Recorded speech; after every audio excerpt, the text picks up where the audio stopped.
বিড়াল, মাছ আর কল্পলোক প্রাণীদের বৈচিত্র্যময় বিচরণ এ যেন এক প্রাণ প্রাচুর্যে ভরা স্বপ্নীল দৃশ্য। স্মৃতিমাখা এমন সব দৃশ্যই স্নিগ্ধভাবে ফুটিয়ে তুলেছেন নবীন শিল্পী হৃদিতা আনিশা। গ্যালারির দেয়ালই তার ক্যানভাস, যেখানে নির্মল মনের জগতে ঘুরে ফেরা সূর্য, ঘর কিংবা ফুল পাখি রূপ পায় সহজ রেখায়। এই ড্রয়িং রুম শুধু একটি প্রদর্শনী নয়, যথার্থ অর্থেই সেটি এক আঁকার ঘর, যেখানে শিশু মনের কল্পনা বর্ণিল রঙে উদ্ভাসিত হয় অবারিত সৃজনশীলতায়।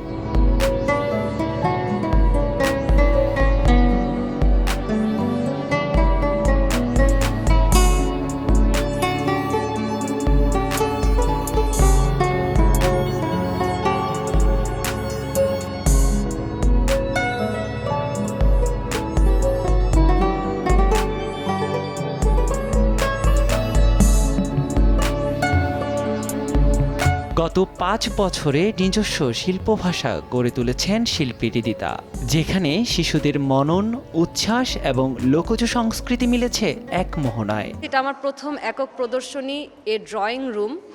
ড্রয়িং রুমের কনসেপ্টটা হলো যে যদি একজন শিশু তার সকল চিত্রকর্ম এক করে তার অতিথিদেরকে দেখাতে চায়, তাহলে সেই অতিথিদেরকে বরণ করার জন্য একটা ড্রয়িং রুমই তার ফার্স্ট চয়েস হওয়ার কথা, যে দেয়ালের মধ্যে সে এগুলো লাগাই দিবে এবং তার গেস্টরা এসে দেখবে, তার সাথে কথা বলবে। কাব্যিক ও আবেগঘন উপস্থাপনায় হৃদিতার এই একক প্রদর্শনী চলবে 17 সেপ্টেম্বর পর্যন্ত।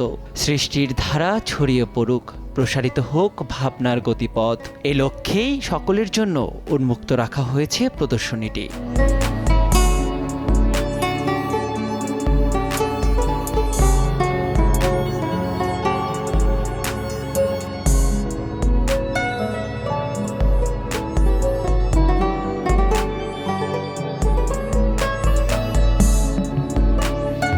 নিয়াদ শুভ, সময় সংবাদ, ঢাকা।